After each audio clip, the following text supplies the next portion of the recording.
Assalamualaikum warahmatullahi wabarakatuh. Kitab suci ketiga agama yakni Islam, Nasrani, dan Yahudi sama-sama meyakini keberadaan Sulaiman di masa lalu sebagai nabi dan raja yang konon disegani oleh semua makhluk hidup. Tak hanya manusia sebagai rakyatnya, bahkan binatang, tumbuhan, dan angin pun tunduk kepada Nabi Sulaiman seperti yang tercantum dalam kitab suci itu. Meski peristiwa atau masa kekuasaan Nabi Sulaiman sudah terlewat sejak berabad-abad lalu, nampaknya menyisakan tanda tanya besar yang belum terjawab hingga saat ini.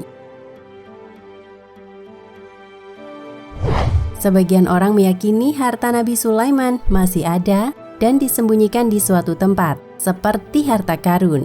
Seperti yang tercatat dalam sebuah kitab suci bernama Tawarikh II yang di dalamnya tertulis, sekarang berat emas yang datang ke Salomon dalam 1 tahun adalah 636 talenta emas. Selain itu ia memiliki pedagang, dan dari pedagang perdagangan rempah-rempah, dan dari semua raja-raja Arab dan dari para gubernur negara.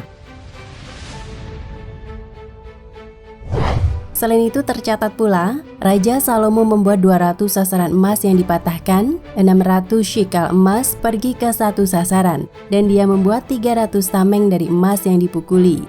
3 paun emas pergi dari satu perisai, dan Raja menempatkan mereka di rumah hutan Lebanon. Selain itu Raja membuat tahta besar dari gading dan melapisinya dengan emas terbaik. Dan semua bejana minuman Raja Salomo adalah emas, dan semua bejana rumah hutan Lebanon adalah dari emas murni. Tidak ada perak. Itu tidak ada yang dicatat pada zaman Salomo. Jadi Raja Salomo melebihi semua raja di bumi untuk kekayaan dan kebijaksanaan. Kekayaan Salomo atau Nabi Sulaiman telah membuat banyak orang percaya bahwa ada harta karun besar yang disembunyikan di suatu tempat dan menunggu untuk ditemukan. Namun apakah isi dari harta karun itu agak tidak pasti dan dapat berkisar antara benda-benda emas dan perak hingga artefak yang lama didambakan perjanjian. Dalam sebuah teks Ibrani yang disebut Risalah Vesel yang diterjemahkan ke dalam bahasa Inggris sekitar 2 tahun lalu, harta Salomon meliputi tabut perjanjian, tabernakel, alat musik emas, jubah imam besar. Objek lain yang mungkin dari harta karun Sulaiman dapat ditemukan dalam banyak legenda yang menyelimuti kisah dari raja ini.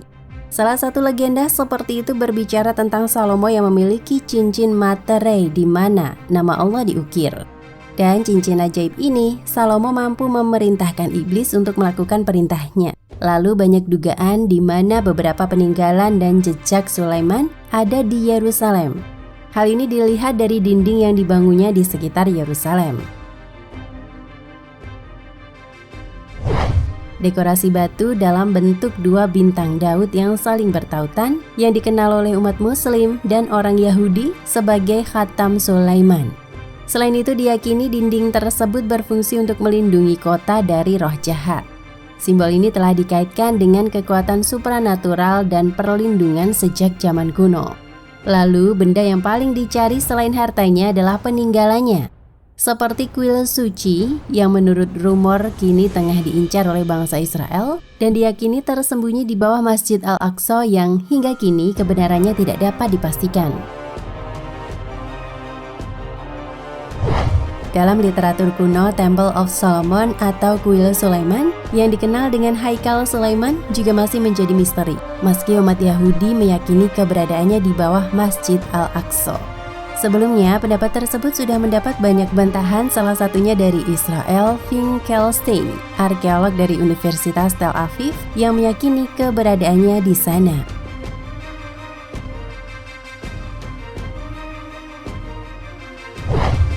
Keberadaan tongkat Nabi Musa alaihi salam.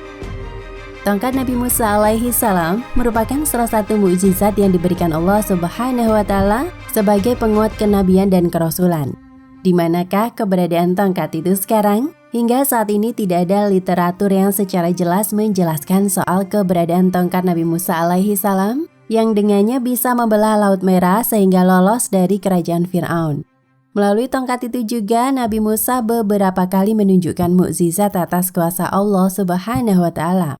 Namun sebagaimana dilansir di laman Maudu, mengutip pernyataan Dr. Rashid Jarrah dalam Aina Zahabat Ashamusa, menjelaskan sampai sekarang tidak ada teks eksplisit atau bukti yang jelas terkait keberadaan tongkat Nabi Musa. Salah satu peneliti menunjukkan bahwa tongkat Nabi Musa dibakar ketika Musa membakar anak sapi orang Samaria. Sebagaimana klaim peneliti tersebut, orang Samaria telah memanfaatkan tongkat Musa untuk menyebarkan jiwa di dalam anak sapi. Karena khasiatnya yang ajaib, hal ini mendorong banyak orang untuk mempercayai orang Samaria dan menyembah anak lembu. Nabi Musa sendiri menggunakan tongkat tersebut dalam kehidupan sehari-harinya. Dan tongkat itu juga memiliki mukjizat tersendiri.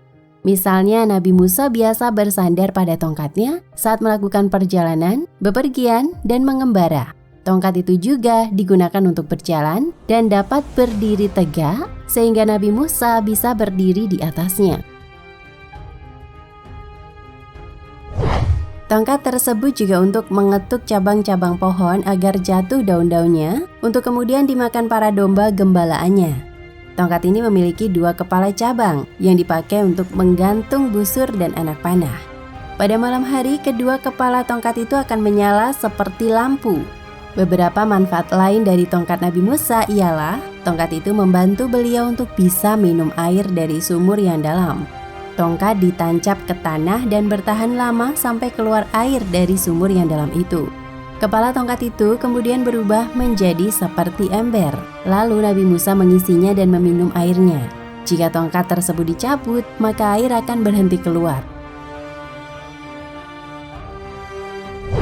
Selain itu, jika matahari terlalu terik dan panas, Nabi Musa tidak dapat menemukan tempat untuk berlindung.